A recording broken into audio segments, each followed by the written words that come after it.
Hi, everybody. For those who don't know, my name's Evelyn Estrada, and I chose a topic on mental health, focusing more like the younger children's elementary age students. But definitely, this source kit will take you a little bit back, more of like toddlers in some part of his presentations, because in some way everything connects to each other. Okay, and going to the first slide. So, children's mental health. What is it about? Why study this topic? So, this resource kit is created to provide families and educators, and even people like us, future educators, with more knowledge on children's mental health. Because I think it's very important, because we can better understand them of why they act or behave a certain way. And that kind of takes to the second point, which is mental health includes children's emotional, psychological, and social well-being.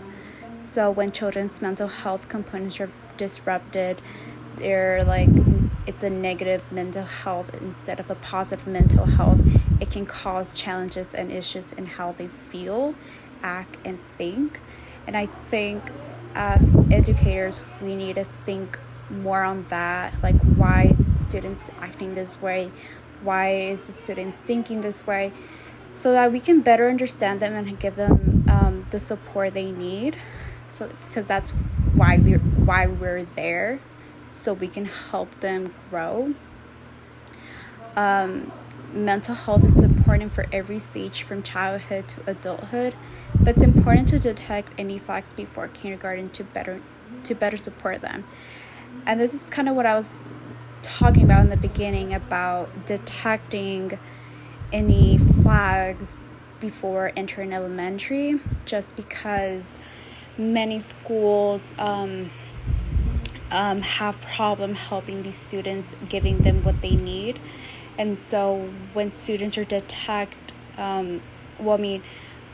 when the student coming into the school has already their plan, things like that, resources, school and teachers can better support them with their mental health, and it's just so much easier. So what issues do children present? So the most common ones is anxiety and depressions, and those are what children encounter and conflict with their mental health. And what does this negative mental health cause?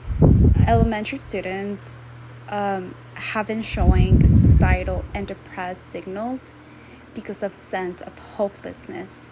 So this is talking about emotions. Their emotions are not positive. They're not feeling good about something about them, their living situation. We don't know. And so it goes to the third bullet point, which is what are the factors? And so it could be anything, honestly. It could be poverty, neighborhood violence, and many other factors like bullying. And we know bullying occurs a lot during school time, and it's really affects their mental health. I think we all went through that at some point in our life, and we can connect to that for sure bullying or poverty, neighborhood violence could definitely affect our mental health, which won't let us grow in a positive way. So the current status, these are some of the information I was able to find on children's mental health. And these are within, I believe, the year 2021 and 2022 from the Data and Statistic on Children's Mental Health. But except the first bullet point, which says Black and Hispanic children from age 5 to 17, had higher rates of unmet need for mental health. And then the second one is telling us that 10% of the children's ages 3 to 17 had current diagnosed anxiety, and 9% of them are males and 11% of them are females. And then 7% of students ages from 3 to 17 have current diagnosed behavior disorders. 10% of them are males and 5% of them are females. And then to the last bullet point, 4% of the children's ages from 3 to 17 have current diagnosed depression, 3% of males and 6% of females. So we're seeing this, that behavior disorders and depression and anxiety are the main things students are feeling, how it's disrupting their mental health. And this is the first journal I was able to find. It was a success, how a U.S. newspaper framed the challenges of immigrant students in public education, which says immigrant students face prior entry into U.S. schools. They come up with past trauma in which their mental health has declined. Immigrant students, a lot of social emotional support due to the trauma they endure and stress. Elementary students have been showing suicidal and depressed signals because of sense of hopelessness. It suggests that giving support network is very important for a sense of open door to opportunities. Many children believe they don't have the opportunity here. And so with this mindset, many children at an older age start dropping out of school and not finishing high school. As well, many students endure discrimination, which makes their mental health worse. As a school, we need to support our diverse students, immigrant students. The school structure should be welcoming for immigrant students. And then the second journal is emotional and behavioral health needs elementary school students in an underserved Hispanic community. Mental health is adolescents is well documented, but it's unknown about elementary school children. In disadvantaged communities, single parents households were found to have higher rates of emotional and behavioral problems. Anxiety, depression are the most common conditions that children encounter. And it was found that Black and Hispanic children from ages 5 to 17 had higher rates of unmet need for mental health. And then I was able to find a news article based on the United States, which is screening mental health in kindergarten. It's way too late, expert says. So this news article suggests that schools struggle with giving students the support they need, and if they were already diagnosed before going into kindergarten, it would have been much more helpful. It's important to help parents see the alarming warnings because anything such as poverty, neighborhood violence, and many other factors can affect the child's well-being. The idea is that mental health starts somewhere, and we want to see pink flags instead of red flags. If we can predict it, she says, we can prevent it. Then this is my news article number 2, which is physical fitness linked to better mental health in young people. Physical fitness can help children maintain good mental health because better performance in cardiovascular activities, strength and muscular endurance are associated in greater protection. It may prevent depression, anxiety, and attention deficit hyperactivity disorder. Study was created with data and student physical fitness and mental health and proved this was correct. These are some resources to help to tackle the issue, which is websites, children's book, and activities. This is the first website I was able to find, which is called Mental Health America. This organization is dedicated to promote mental health, conditions prevention, well-being. It provides a lot of helpful information about mental health in general. So it's great to look into that. It provides people with resources with children's mental health and opportunities to even enter to conferences and learn about it more from a speaker. And then they also give their audience an opportunity to test themselves, which is a great tool to use to identify a possible problem with your child's mental health. The second one is National Institute of Health. So this one as well, it provides you with so many information about mental health.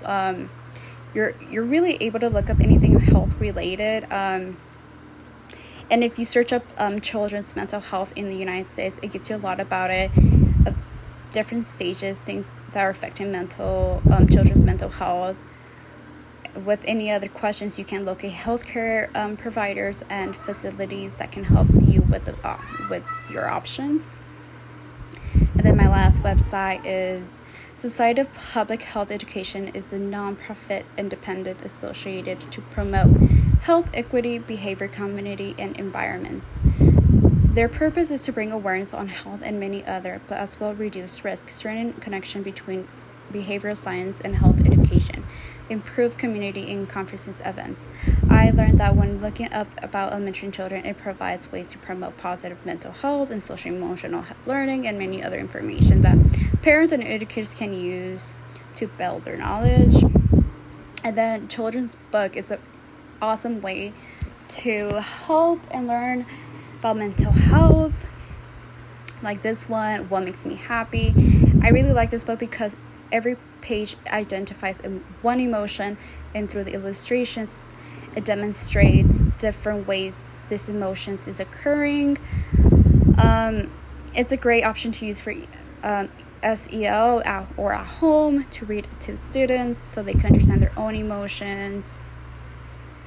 And then this one, The Very Lonely Firefly, is a book that tells a story about a firefly who was completely alone, and so it goes on a journey to find where it belongs. This is a great option for turn to negative mental health into positive because it talks about the concept of loneliness. This book can be used to talk about the feeling of being completely lonely and recognizing the emotion. Then last one is Santa Molly Lou Melon. Santa Molly Lou Melon tells a story about a girl who was very confident about herself until one day she had to move to a new school and she got bullied because of her teeth or anything about her. And so, but what she did was she didn't care. She kept going. She kept being herself, true to herself. And this book is a good one to learn about being yourself and keeping your mental health healthy by being inspired by the character. The grandma in the story shares important phrases about being true to yourself, and this connects with mental health because many children suffer from mental health issues due to bullying. And then these are my activities. I found positive activities you can do in the classroom or even at home, which is gratitude jar, feeling charades, nature scavenger hunt, and silly dance break, which are easy to do in class and at home. In conclusion, this resource can support teachers, parents, and young children in the following ways because it informs them about what mental health is and why it is important to be aware of it. Mental health is a huge part of a child's growth to their growth to their teens and adulthood.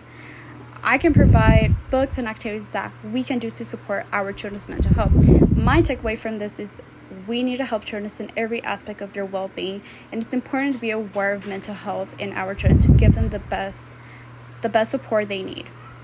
And these are my references. Thank you for listening, guys.